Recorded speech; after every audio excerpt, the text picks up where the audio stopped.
Where are, thanks. So there's a question here at the front with the lime, I think it's lime, turquoisey, and then just behind after that.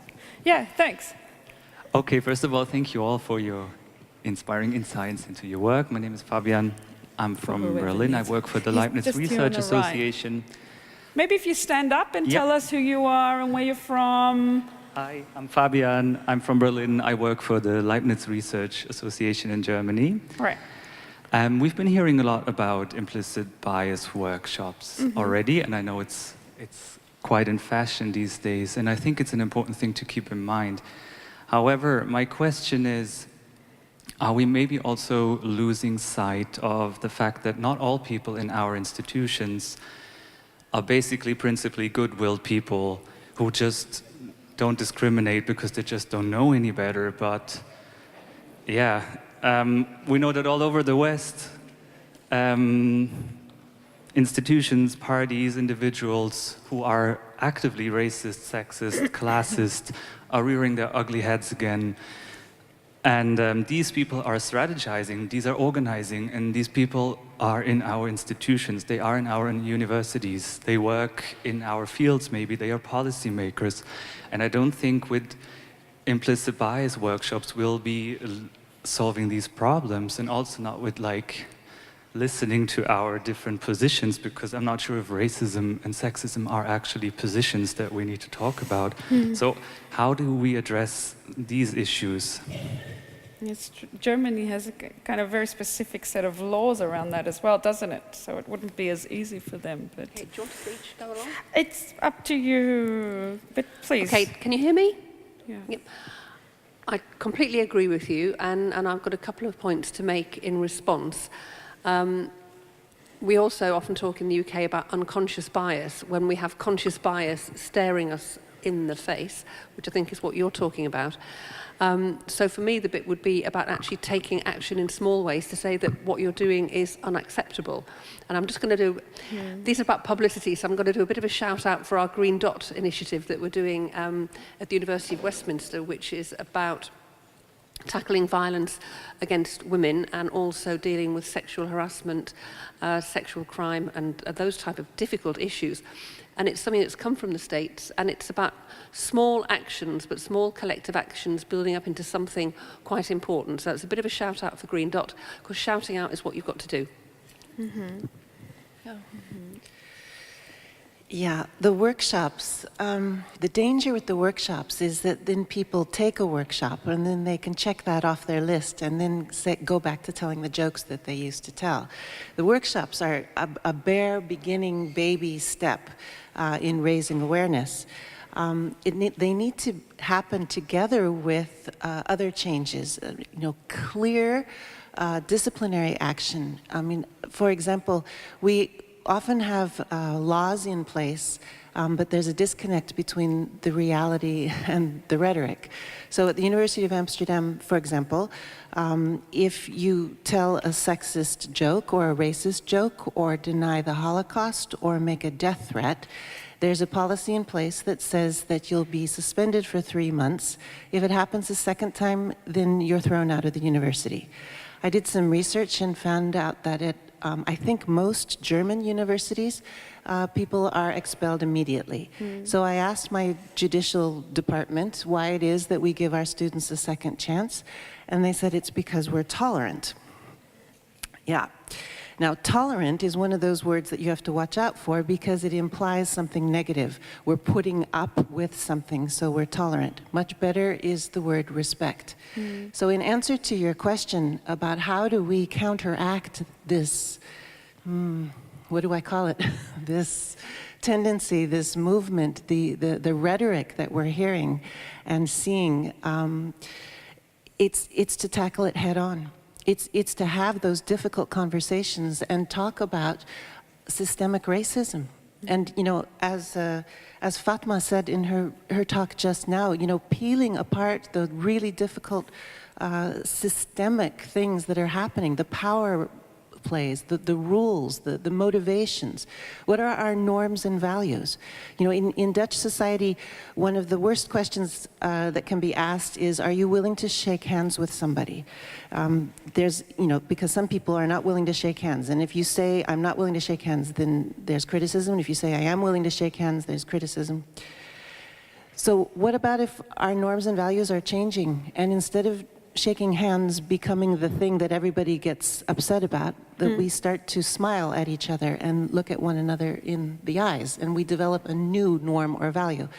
I just give that as an example, but and I don't mean to minimize at all what you're talking about, but I think it's absolutely crucial that we develop a discourse that counteracts this, but also takes into consideration, why are people doing this? What's behind this? Is there fear behind this?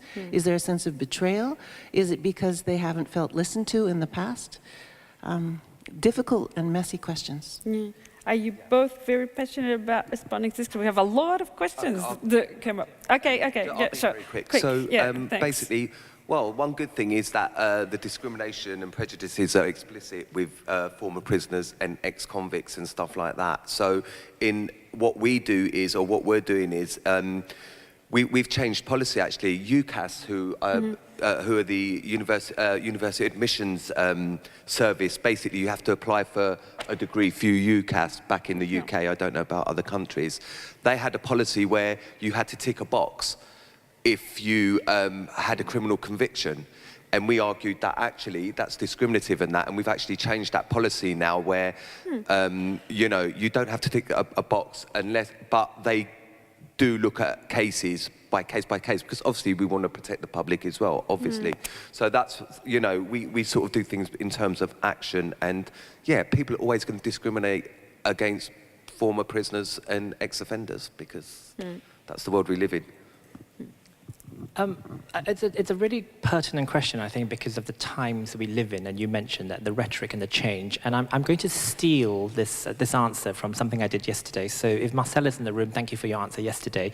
I did a workshop yesterday, or was at a workshop yesterday, about looking at overcoming resistance to gender equality. And there were a range of people in the room, and there was a Polish institution there, and they said that they faced such overt discrimination, so much so that, you know, people were just not willing to participate. They were told that women, you know, women shouldn't, why are we running a project on gender equality? This is not important for STEM. It's not STEM. You know, gender equality is not important. Why are we doing it?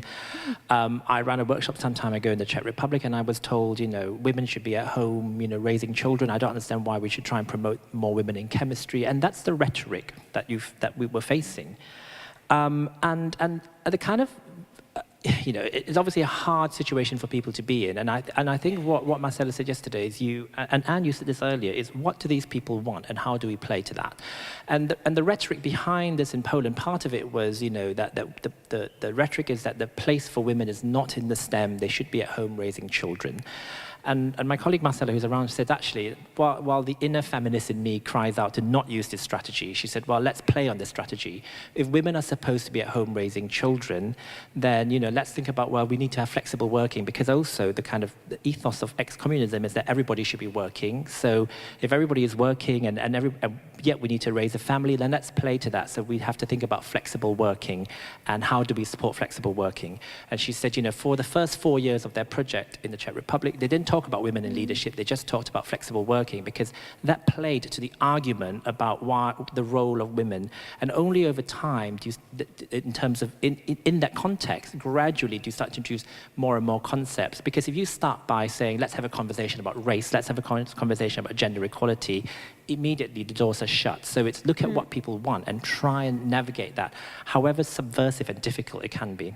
Yeah, that's interesting. So we have another question just behind the gentleman before who had the microphone.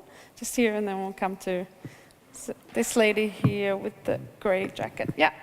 Hi, good morning. So thank you for your question, because mine segues right into it. If you could tell us your name and where you're from. I was getting there. Sorry. I am Valeria Sinclair Chapman, and I'm at Purdue University in the States. And my question is about implicit bias, explicit bias, and one of the speakers this morning kind of had it on his slide, the explicit bias, right? And particularly in the States, I think with segregation and that kind of history, we see it more plainly. But my question is about power. Right? So one of the challenges with implicit bias and how we understand that everyone has it, right? So everyone has implicit bias. And I've taken the test and I'm actually biased towards white students, right? So it might not work the way that we think it works when we take that test. So we all have it, but we don't all have power to act on it. And I'd like maybe some thoughts from the panel about how we might engage that as a way to move beyond, we all have implicit bias, so we all have work to do. Two, we all have implicit bias, but some of us have more power and authority to act on it. And how can we check it? And how can we expect checks on that kind of power? Right? Yeah. That's why I was so convinced we had the dean with us as well. Not that we don't all have power, but I wanted to ask her, what's the one thing you've done where you can see the result, like straight away? But please, any thoughts? Is it on? Oh, yeah. Okay. I just think with the sort of projects that we're doing, at least for, we've even got our Vice Chancellor and people like that coming down to the prison to meet the governor to see the sort of projects that we're doing in prison with these inside learners, as we call them. We're taking our students into these prisons, then definitely breaking down the stereotypes and the prejudices from our students.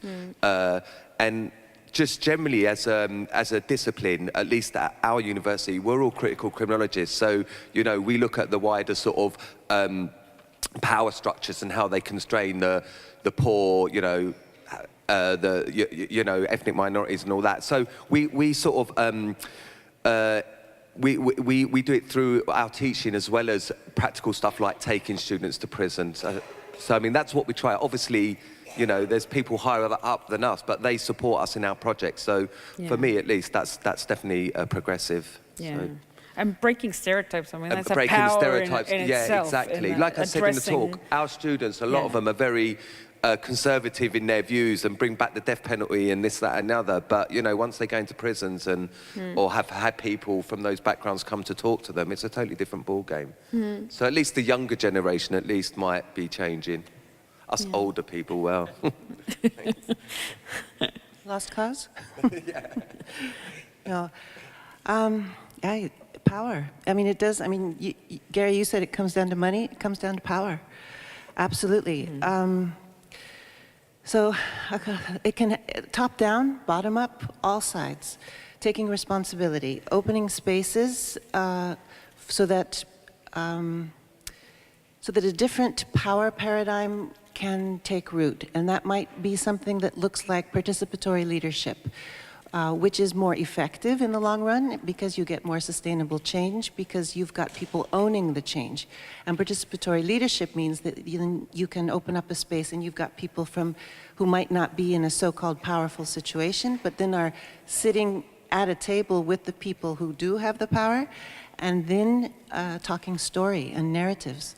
I've seen people in power change their minds about these issues because they've heard about the woman in a department who decided not to get her master's because of the sexist jokes that she underwent when she was getting her bachelor's. And when a dean hears a story like that, the dean starts to think, all right, that's it. That now things have to change. So there is but it's a combination of these narratives and the statistics, which are shocking, and yeah, and just convincing the people who are in power that they, you know, that even though it's counterintuitive, that we need to share that power and open up spaces for participatory leadership. I've got an old story from when I worked clinically as a nurse and when I was actually working as what's called a clinical teacher. So this is a bit about the biases, implicit and sometimes conscious, that doctors would have about nurses and nurses in the role of handmaidens. And this is a story about a consultant who would expect nurses in a ward round to push the trolley and click his fingers and all that kind of stuff. And I was working with a group of newly qualified staff nurses, and it's that calling out, this is not acceptable. And the old-fashioned about being assertive rather than passive-aggressive, or being a doormat, and actually having the courage to say, please could I take some time to talk with you? I wonder whether you realised when you said, did, looked, whether you knew how that made me feel. And this particular newly qualified nurse, when we'd gone through that conversation, and she came back to me the following week and she said, I did that with Mr. So-and-so, and he went white. And then he went, my dear, nobody's ever said that to me before, but why not? And if I do that again, please come and tell me. So just something, again, little things like that. And things like that take about years of unpicking not only implicit bias, but socialization. Mm-hmm. Mm-hmm.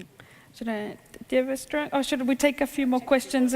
Yeah, so we have, let's take those three bunched together there on my left, your right. Yeah. I work with Progetto Donna, a non-profit association in Bologna. Mm-hmm. I've been working with 12 universities for their audits and their gender equality plans. Mm-hmm. I have a proposal. Change the name of gender equality plans in change management plans, because we are talking about change. And change management is a profession that requires specific skills, expertise, behavior, and so on. Instead, we see in many universities that the project team is made of women who said, oh yes, I volunteer to get into the project team. It's not a good way for success. Thank you. Thank you. Yeah, and just to that. But it's fine, pass it along. Yeah.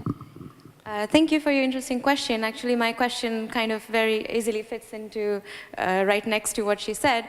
I'm Sonali. I'm a PhD student in physics, but as somebody doing a profession in one of the most gender-skewed profession in the world, I go around talking about gender in STEM as a motivational speaker. Mm. So this is something that I have been wondering about as change management, as she just raised. So it's very relevant to this particular time of history, and it has happened many times in the past, if you look at the history of changes, big changes, that there is a backlash to, so people kind of change in a certain way, very slowly, but they do accept certain changes, but there is a critical point when this suddenly starts to, look back, and then there is a huge backlash from the other side.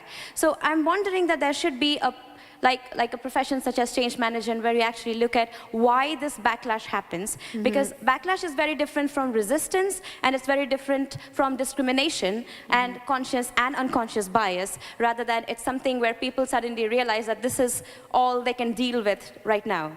Yeah. And I think this comes from a skew in actually some people learning how to overcome their obstacles, while other people still remaining ignorant of the obstacles that half the population has gone through. So maybe there is something that we can do to ensure that people fluidly can step into each other's shoes rather than looking and learning as an outsider about somebody else's lives. So I was wondering if there is something in current policy practices that do address these kind of issues. Thanks so much. And just the third one, just behind. There was a third question there.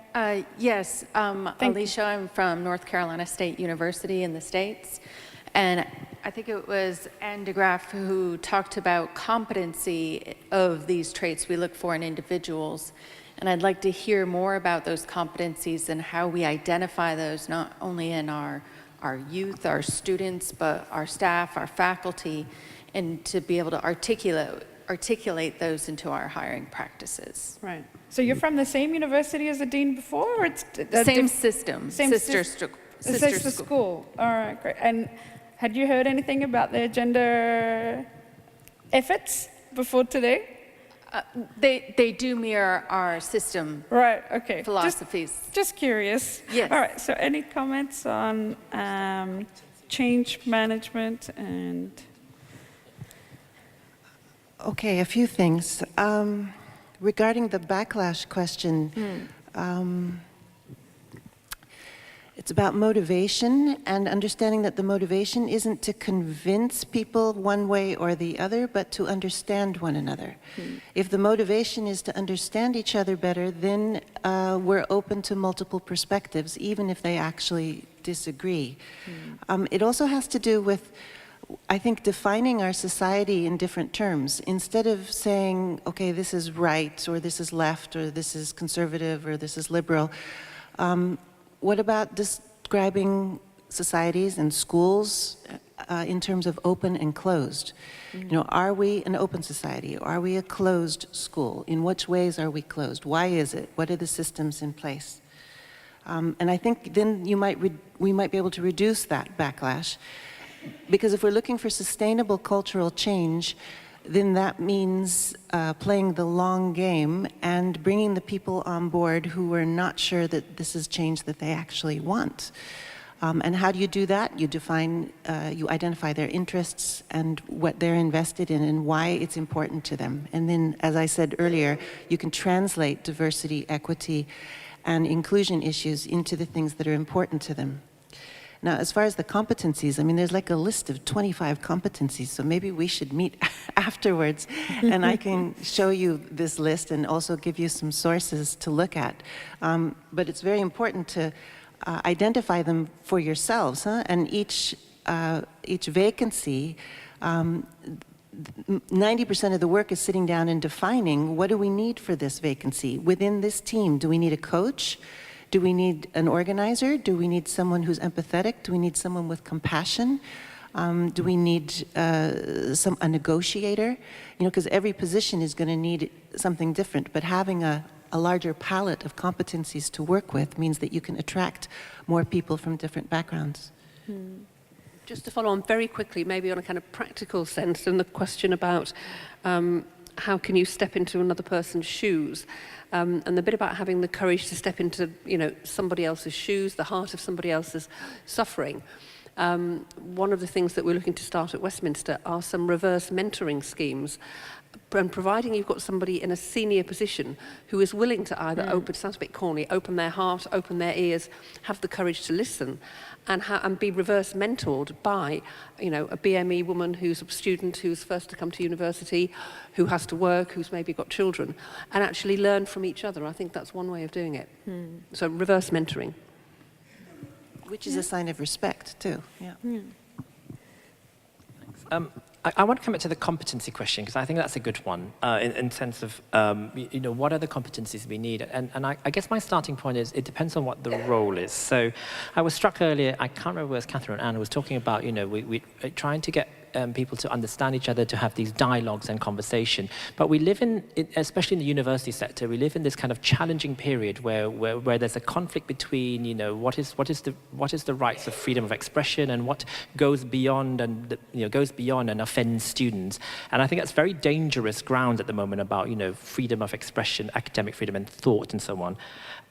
But what I think about that a lot of the time is, well, do we prepare, if we were looking at teaching roles, for example, do we prepare the people who are lecturing, who are, you know, running tutorials and tutor groups, do we prepare them and give them the right competencies to manage those conversations? It's very easy for us to say, well, you know, they should be able to manage a conversation about, conflict in the Middle East, for example, but we don't prepare them to have those skills to have discussions about religion, about religious debate. And so I would say the competency would depend on what you're trying to achieve in each situation. And I think especially for educators, there is a real piece of work about, yes, we need teaching and learning competence, but let's think about what equality and diversity and inclusion looks like in that. We may need negotiation competence, and what does equality and inclusion look like in that? And I think that's where, you know, we need to thread through those things. I also want to come back to that question on power. So I was thinking about it because I was pondering the question of power. I think we all have power, and that's a really important thing to remember, that we all have nexus of power. We all have power, and there's a nexus of power around us. And you know, I talked several years ago. I summed up a conference in Switzerland, and it was a great conference, but it was all about the problems in gender equality. Look at how many, look at all the dearth of women. Look at, how there's a gender bias in science. And at the end of the day, people are going, well, what do we do? What do we do? There are all these problems. And I summed up by saying, well, we all have power, so we need to think about what our little nexus of power or power is around us. If you're a postdoc, for example, how do you influence the other postdocs around you, or have a conversation about equality about you? If you were a group leader, what does that mean about your nexus of power? If you're a student, what does it mean about the conversations you have with fellow students? How do you promote, I guess, intercultural dialogue. Like one speaker said earlier, about, if you come to my party, you might feel uncomfortable at first. But that is power. That is the power of sharing and the power of getting people to work with different communities. So I think for me, the realization is that we all have power, and we have to use it in different ways as much as we can to try and influence people. Mm-hmm. Did you have something particular? Should I? Okay. Oh, wow. Okay. So where is our mic? Thanks. There's just these 2 questions here, and then we'll come to the 2 there, that one. Thank you. My name is Elizabeth Wynn. I'm the Equality and Diversity Manager at the Babram Institute near Cambridge, UK. And I wanted to ask about, we've talked about reverse mentoring and sharing with each other. And I was wondering, how do you prevent an overload on people who are already marginalized with this? Because I'm not sure if anyone's read the book, Why I'm No Longer Talking to White People About Race, but you can burn out on constantly having to educate people about your oppression. Mm-hmm. And just the second one here. Hi. I'm Gabriella Weaver from the University of Massachusetts in Amherst in the United States, and I'm struck by the thread that's been going through all of your presentations, and even related to some of the questions about power and about explicit bias, discrimination, and that is this idea of compassion. Mm-hmm. And it's linked to awareness, and many of your answers have been about how do you get people to listen, how do you get people to understand. The idea of pushback once people, just have had enough. Raising awareness about implicit bias means that people now are becoming aware that there's something about themselves they're not so proud of, and they've got that weight now to carry, and that's the people who have bothered to become more aware about implicit bias. But my question is whether there's a way to build on this idea of perhaps building the compassionate side of people, mm-hmm. building the awareness of people, because then what you're really doing is tapping into the aspect of people that they can use either their power or their knowledge or their abilities for something good. Mm-hmm. So I throw that out there just because I've, like I said, I've been struck by that thread. Okay. So our thread in overload. Just in response to that, it's really important when I talked about reverse mentoring, the things that we know that we can't just put it at an individual level.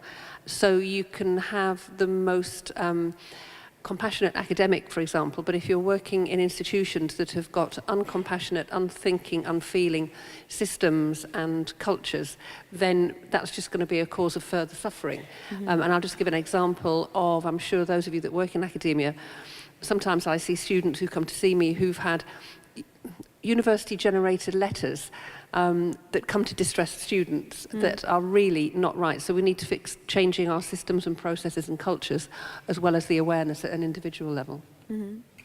Any thoughts, points in response? I think my problem and our people from our sort of group, which is convict criminology, which is not the greatest name, but basically it's former prisoners that are now academics trained to this level, PhD or whatever.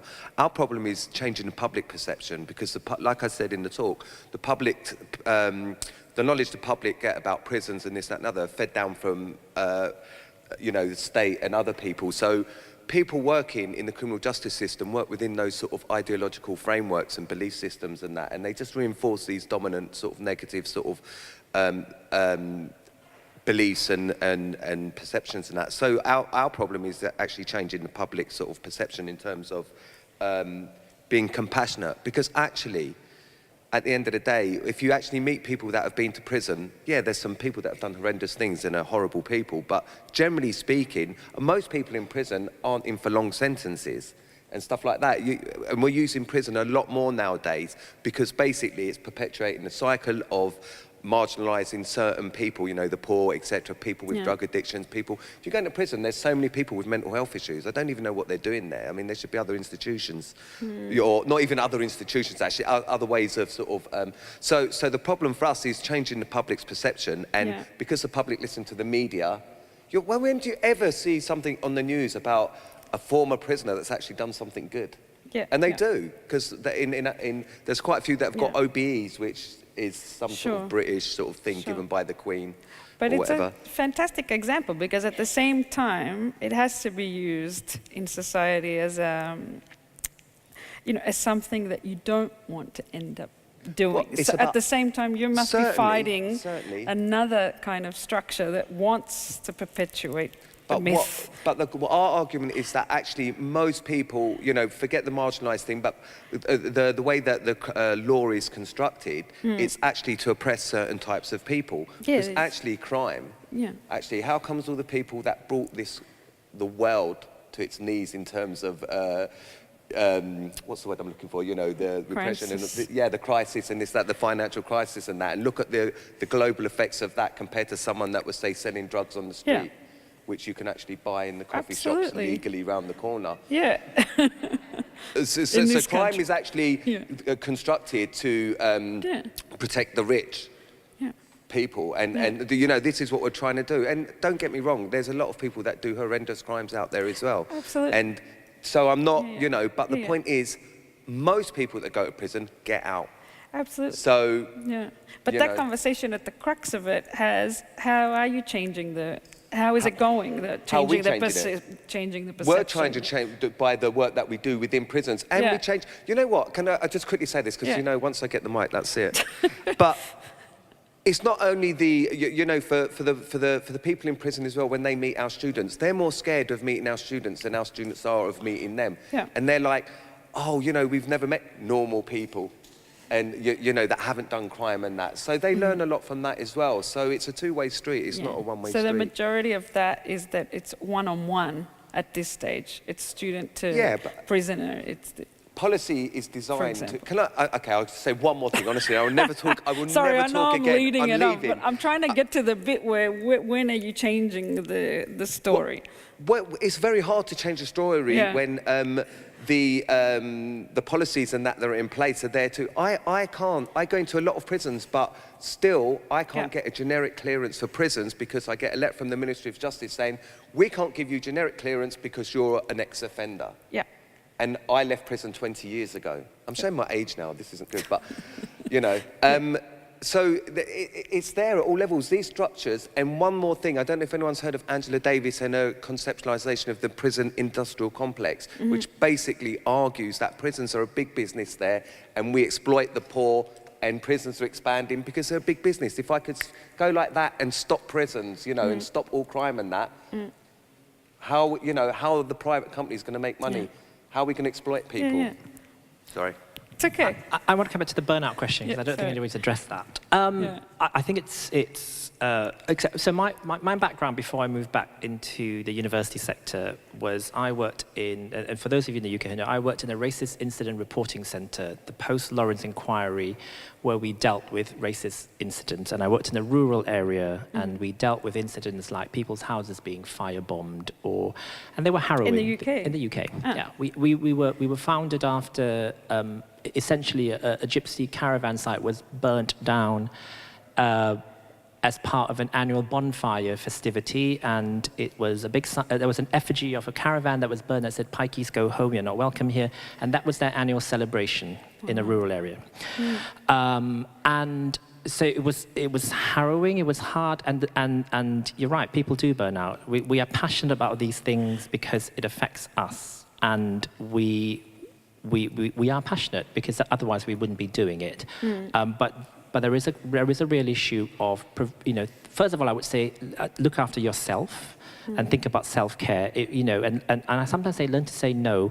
You know, people get invited to to do all sorts of things. You know, we have all these role models that we say. You know, we have the 3 black women physicists, and they're all role models because they're the only black women physicists. So we roll them out each at 28 different events. And actually, I want to say sometimes say no. Look after yourself and say no. Yes, we need to be passionate, but there is an element of self-care there. But I think institutions have a responsibility too about, we talked this morning about distributed workload, and I think that's really important. Think about if you are implementing a plan, whether it's gender equality or change management, make sure it's not the same person who's leading the change management and that role model thing. I have an issue with role models. I won't talk about that now. I think role models are useful, but we roll out the same people and we place a lot of expectation on people to be these role models. Right. But my main thing is for people who are really passionate is really think about yourself as well and look after yourself. Yeah. Learn to say no to certain things. We can't accept invitations to do everything and we can't do everything. Yeah. And my final thing is work never, ever, ever ends, right? We live in a society that work never ends. And if we see work as finite, I was reading this really good article today, if we see work as finite, we will burn ourselves out. See work as infinite, so that at the end of the day, if you're going to finish at 4 today because you have something else to do, like, I don't go for a run or swim or something, then stop at 4. Don't just say, I'll just do that one more thing, because work is infinite, and so we keep trying to push ourselves to do more. We will never get there. Now we are going into lunchtime, which I think is going to be a big conversation point. So let's take 2, but very quick questions. No, you're not you. Okay, you and this question. So just behind you, and then just in the front row, and then we'll have really quick answers if it's something that we want to discuss, and then we'll continue the conversation over food. Good morning, and thank you for the presentations. I was really fascinated by Gary Locke's comments this morning about change being nonlinear and about metrics sometimes being misleading. And it's something I work as a consultant for Women's Work Institute, and we help organizations make this sort of change. And nonlinearity is something we talk about a lot. So what I would like to know from anyone who feels like answering is really, if it's nonlinear and metrics are misleading, how should we be trying to persuade our leaders to evaluate success in moving the needle on equality? Good question. And then I just need the mic just here at the front, and then quickly wrap up the session. So thank you very much for your speeches. I'm from the University of Amsterdam. My name is Fatima. And one thing that I've noticed, and we've talked about that also, is about awareness and raising awareness, and that it comes in many shapes, raising awareness about biases, but also about inequalities and people being disadvantaged. And my question is actually directed to Dr. Kathryn. In which ways, what kind of concrete actions do you do to raise that awareness in the sense of attentiveness and noticing people's needs? Like, what do you do specifically and concretely to achieve that? Okay. Thank you. So just quick answer, yeah? This mic is the representation of power. I think it's about having kind of at a kind of micro level, just using the term compassion in an appropriate way, and calling out acts of positive compassion. So I'll give you a very quick, concrete example. Talked about the Quinton Hogg Trust funding that we had for our project, which needed to have a year's extension simply because of bereavements of members of the team. And I expected them to be a bit kind of like, well, you can't have the money anymore. But they were very, very kind. So I actually thank you for your compassionate response to this. So you can do it at that level. But I think it's also about thinking about the compassionate cultures and practices that we actually do. So for me, it has to be at every single level. It starts with self-compassion, but it has to move into compassionate teams, structures, processes, and cultures. But if it starts with the small actions in a cumulative way, then it can build up. Yeah. Okay, now I'm really eating into your lunchtime. So really quickly on the linear, and then did you have a quick? Yes, quick. Yeah. Always quick. Quick. In terms of compassion, also it's thinking in terms of what's behind it, what's the motivation. If there's anger behind it, is there fear behind it?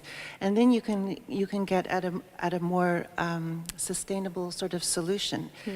Burnouts and overload, I want to return because I didn't get a chance to say anything about it, but I have colleagues who have said to me, I don't even bother calling people out anymore because I've done it so often and I give up on these people. Yeah. And so then I think, that's okay. let me do it this time. And then I call out people individually or in groups, and I say, you know, I know you probably didn't mean this, but do you realize the impact of what you said? And it's like, nah, I mean, it was just a joke. No, but the impact is so important because you've shut down the identity of this person. Oh, I had no idea. And later, the person the colleague who said, I don't even bother anymore, she came to me and she said, you know, I'm going to bother again. It's worth it. So it's like you relieve each other, and everybody shares the responsibility. And eventually you do get a tipping point where it's not cool anymore to tell those jokes. And it's macho to amplify voices instead of always talking over them. Yeah. So just really quickly. Really I'm happy to talk about evaluation methodologies and theories over lunch. I think my starting point is it depends on who you're trying to convince. So I'm speaking at a STEM Congress here, so I'm assuming there are a lot of STEM academics. And if I was trying to convince them, I would use a lot more of a kind of statistical evaluation methodology, but it depends on what discipline you're in. Yeah. So I guess the answer to me is I think it's really important that we try and evaluate these things. We have all these programs and strategies, and sometimes the evaluation isn't thought about until at the end. I'm a very keen advocate of attaching a theory of change to these programs. So, and actually, I would actually attach, if I was talking about this one now, I would say I would attach a theory of change, but my top of the change model is actually effective and sustainable universities. I wouldn't put gender equality there, and actually figure out how the theory of change has worked through that. But I would say it really depends. So if I was talking to a social scientist, I could argue a lot more about correlations as opposed to causality. If I was speaking to a physicist, I usually have some really hard questions about statistics. So my answer is it's not easy because evaluation is not easy, but who are we trying to convince, and start there. But I'm happy to chat about this over lunch. Brilliant. Who are we trying to convince? That's a good point to end on. Okay, see you back here at 1:30 and bon appétit. Smakelijk.